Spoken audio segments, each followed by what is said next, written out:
Hello दोस्तों, तो कैसे हैं आप लोग। आई होप आप लोग अच्छे होंगे और स्वस्थ होंगे। दोस्तों, आज का वीडियो डांसर सनातन का है और डांसर सनातन का वीडियो बहुत ही ज़्यादा इंपॉर्टेंट है। तो चलेंगे वीडियो की तरफ, लेकिन उससे पहले चैनल को सब्सक्राइब करिए, लाइक कमेंट करिए और शेयर कर दीजिए। दोस्तों, बात ऐसी है कि भाई डांसर सनातन जो हैं आए दिन कुछ ना कुछ परेशानियों से घिरे रहते हैं। जैसे कि कल के वीडियो में हमने देखा था, ये अपनी दीदी के घर गए थे और वहाँ पर इनका एक्सीडेंट हो गया। गाड़ी में काफ़ी चोटें आई और गाड़ी का हैंडल वगैरह टूट गया था। तो परेशान बहुत हुए और किसी तरह ये घर पहुंचे थे, क्योंकि भाई नदी से होकर आना था और बारिश भी होने वाली थी, तो बहुत ज़्यादा परेशान थे। अब ये घर पहुंचते हैं, लेकिन स्थिति और बिगड़ गई। अब एक नया इंसान बीमार हो गया, जिसके बारे में हम कुछ दिनों से सुन रहे थे। मतलब इनकी साली साहिबा काजल, इनकी तबीयत काफ़ी दिनों से खराब है और इन्होंने बताया कि 1 हफ्ते से ऊपर हो गया है, उसे उल्टियाँ हो रही हैं। अब उल्टियाँ हो रही हैं, क्या कारण है क्या नहीं है, इन लोगों को लगा नॉर्मल है। लेकिन तब जब ये दीदी के घर गए थे, तो दीदी के घर में भी उसके बुखार था और उल्टियाँ हो रही थी। तो जैसे ही ये वहाँ से आते हैं, तो सोचते हैं थोड़ी जो घर पे मेडिसिन रही होगी वो दी होगी। लेकिन रात के लगभग 1 से 1:30 बजे के आसपास उसकी तबीयत फिर से बिगड़ गई। उल्टियाँ बहुत हो रही थी और उसके सीने पे बहुत ज़्यादा दर्द हो रहा था, दबाव हो रहा था, जिस वजह से वो दर्द से कराह रही थी। अब भाई अंजलि और सनातन दोनों लोग बैठे रहते हैं और उसकी केयर करते हैं, लेकिन उसको आराम नहीं हो रहा था, तो काफ़ी पंपिंग भी करनी पड़ी। उसके बाद उसे जब थोड़ा आराम हुआ तो वो सो गई। अब वो इन लोगों की नज़र में वो सो गई थी, लेकिन वो सोई नहीं थी, ये दोनों सोने चले गए। उसके बाद लगभग 3 साढ़े 3 बजे के आसपास उसकी तबीयत दोबारा से ख़राब होती है। मतलब वो सोई तो थी ही नहीं। भाई उसने सोचा होगा मेरी वजह से ये लोग परेशान हो रहे हैं, तो इसलिए वो चुपचाप लेट गई थी और इन्होंने सोचा वो सो गई। अब रात में 3:30 बजे से ही उसकी तबीयत और ख़राब हुई, तो इन्होंने सोचा कि भाई सुबह ही डॉक्टर को दिखाना पड़ेगा। सुबह होती है, लेकिन बारिश रुकने का नाम ही नहीं ले रही थी। अब इन्होंने सोचा भाई बारिश रुकेगी तब ही जाएंगे हॉस्पिटल, लेकिन बारिश रुकी नहीं। घर के बच्चे स्कूल गए थे, काजल नहीं जा पाई थी।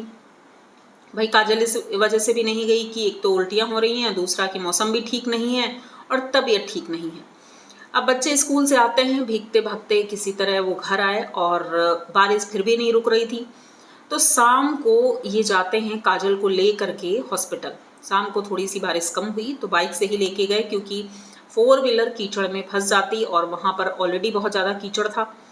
काजल को लेके जाते हैं, डॉक्टर को दिखाते हैं, दवाई लाते हैं। डॉक्टर ने कहा है कि अगर इस दवा से ये ठीक नहीं होती हैं, तो भाई इनका चेकअप होगा, मतलब कि टेस्ट कराए जाएंगे। हो सकता है पेट की कोई प्रॉब्लम हो या कुछ बड़ी प्रॉब्लम भी हो सकती है, तो इसलिए टेस्ट कराना बहुत ज़्यादा ज़रूरी हो जाएगा। तो भाई इंतज़ार यही है कि भाई इस दवा से इनको आराम मिल जाए, ताकि सनातन के ऊपर और परेशानियां ना आ जाएं। तो सनातन ने यहाँ पर एक बात और बताई कि दीदी के घर से फ़ोन आया है, बड़ी दीदी के घर से, और उन्होंने उनके बेटे ने बताया है कि भाई उनके जो पापा हैं वो आना चाहते हैं घर। और सनातन ने कहा कि बारिश का मौसम है और नदी से में होकर के ही जाना पड़ता है उनके घर भी नाव से। तो इन्होंने कहा बारिश का मौसम है और इस तरह में नाव से जाना ठीक नहीं है। तो इन्होंने कहा 1-2 दिन बाद ही मैं जा पाऊँगा उन्हें लेने के लिए। सनातन इस जगह पर थोड़ा सा परेशान दिखे कि पापा गए थे और अब उन्हें लेने जाना है। लेकिन चलो ठीक है, इन्होंने कहा कि 2-3 दिन बाद हम जाएंगे दीदी के घर, क्योंकि उधर वो दीदी के घर भी जाना है। मतलब बड़ी दीदी के घर धान वो रोपेंगी। तो इन्होंने कहा कि अंजलि का भी मन था धान रोपने का, क्योंकि इन्होंने कभी किया नहीं है। तो हम दोनों जाएंगे और उनके धान भी रुक जाएंगे और साथ में पापा को लेकर वापस आ जाएंगे। चलो ठीक है। लेकिन एक वीडियो आता है, वो वीडियो था इनकी दीदी के लड़के का, वो जहाँ उनके पापा रहते हैं। तो वो लड़का व्लॉगिंग करता है और वही वीडियो बनाता है। तो उसने दिखाया कि रात के वक्त इनके जो पापा हैं वो बहुत ज़्यादा परेशान थे, उनके पेट में प्रॉब्लम थी। तो उसने बताया कि रात में इन्होंने 2 अंडा खाए थे, जिस वजह से शायद इन्हें पेट में प्रॉब्लम हो गई। अब बार बार जाना पड़ता है इन्हें टॉयलेट, मतलब वॉशरूम यूज़ करने के लिए। तो गांव में उनके कोई घर में तो लैट्रिन बनी नहीं है, तो इन्हें जाना पड़ता है खेतों में, तालाब के पास। वो पड़ता है घर से बहुत दूर। तो इनके पापा को वो चीज़ें नहीं अच्छी लग रही हैं। भाई चलो ठीक है, आज आपके पास घर है, गाड़ी है, सब कुछ है, लेकिन एक समय था जब आपके पास भी कुछ नहीं था, तो आप बेटी के घर में रह करके आप बेटी को परेशान कर रहे हो, और उम्र इतनी भी नहीं है कि आप चीज़ें समझ ना सको। जिस तरह से इनकी बेटी परेशान दिख रही थी, उसने भी कहा कि पापा को पता नहीं क्या हो गया है, यहाँ पर हम लोग इतना ध्यान देते हैं, वहाँ पर भाई भी इतना ध्यान देता है, लेकिन पता नहीं क्यों ये चिड़चिड़े इतने हो गए हैं कि ये किसी की सुनते भी नहीं हैं। हम लोग यहाँ पर इनकी भरसक कोशिश कर रहे हैं कि ये खुश रहें, और इनके लिए सारी सुख सुविधाओं का मतलब ध्यान भी रखा जा रहा है, फिर भी इन्हें अच्छा नहीं लग रहा था। इन्होंने कहा, इनके बेटे ने, कि जब मैं सुबह उठा तो वो बहुत ज़्यादा चीख रहे थे, चिल्ला रहे थे। अब भाई सोचो, बेटी ससुराल में रहती है, उनकी सासू माँ भी वहाँ पर हैं और भी परिवार के लोग हैं, तो जब ये चिल्ला रहे थे, उन लोगों ने क्या सोचा होगा कि इनके पापा को आखिर क्या हुआ, ये ऐसा क्यों कर रहे हैं।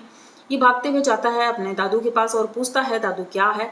तो जाते ही उनके दादू कहते हैं कि मुझे यहाँ नहीं रहना है, मुझे अपने घर जाना है, मुझे वहाँ पर पहुँचा दो।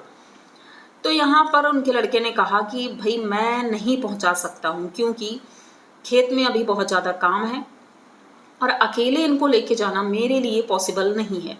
तो उसने कहा कि मैं मामू को फ़ोन कर दूंगा और वो आएंगे, इन्हें ले जाएंगे।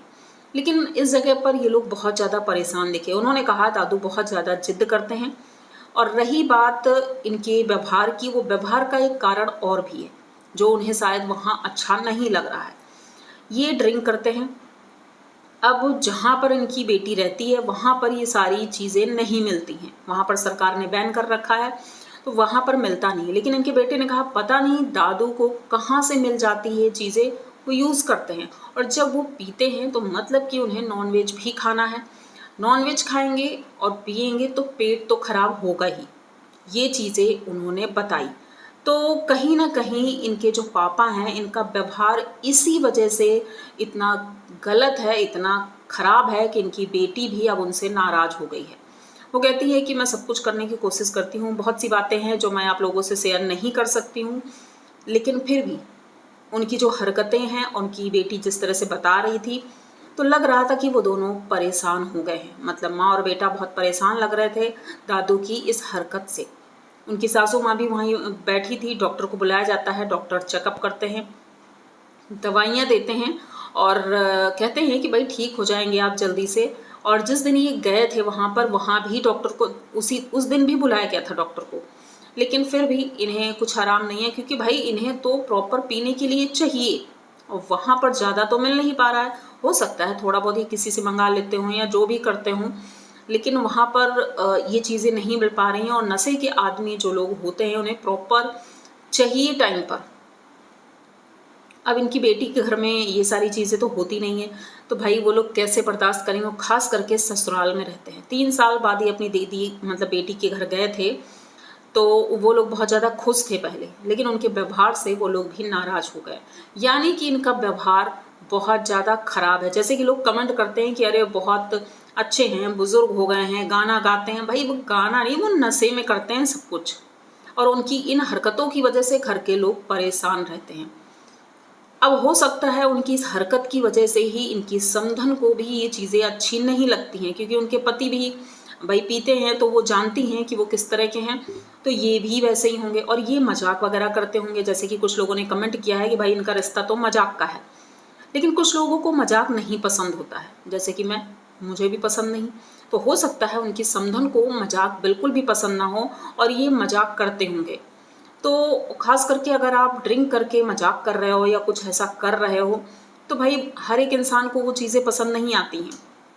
तो ये चीज़ तो क्लियर हो गई कि इनके पापा का जो स्वभाव है, उस वजह से सब लोग बहुत ज़्यादा परेशान रहते हैं।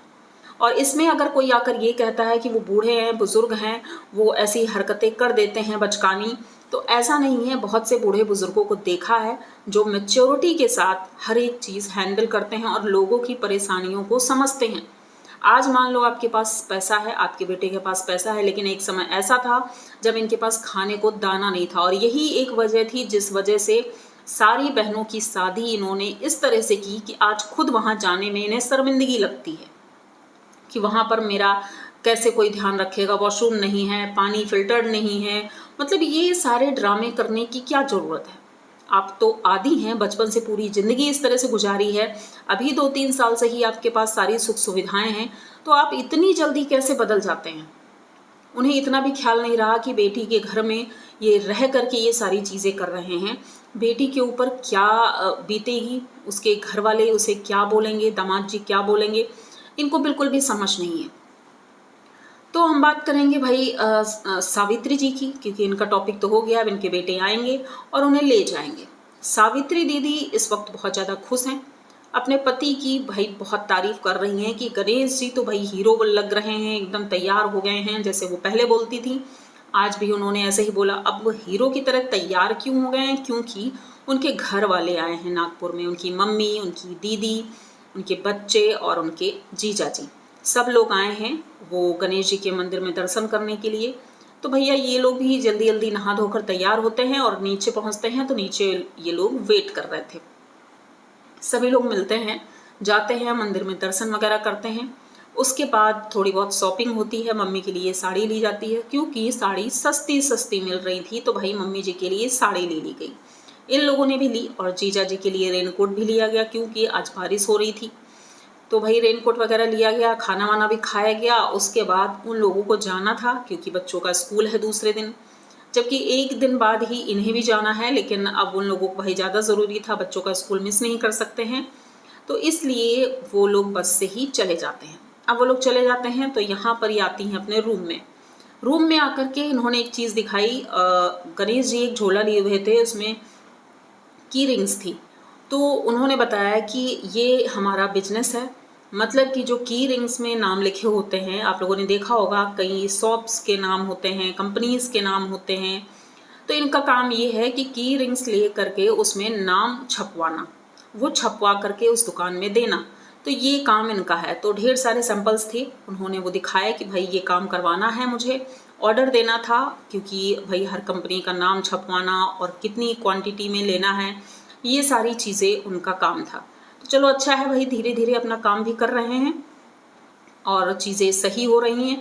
तो ये देख करके अच्छा लगा कि अब सावित्री की ज़िंदगी अब हो सकता है अच्छे ढंग से चलने लगे। लेकिन इनके मायके में जो स्थिति है भाई, वो तो बहुत ही ज़्यादा खराब है, और देखकर लगता है कि ऐसा कोई दिन नहीं होगा जिस दिन सनातन परेशान ना होते हों। तो ये परेशानी कब दूर होगी, कैसे दूर होगी, ये तो भगवान ही जानता है। तो ये वीडियो अगर आप लोगों ने यहाँ तक देख लिया है तो प्लीज़ चैनल को सब्सक्राइब करिए, लाइक कमेंट करिए और शेयर कर दीजिए। मिलते हैं जल्दी किसी नए वीडियो में, तब तक के लिए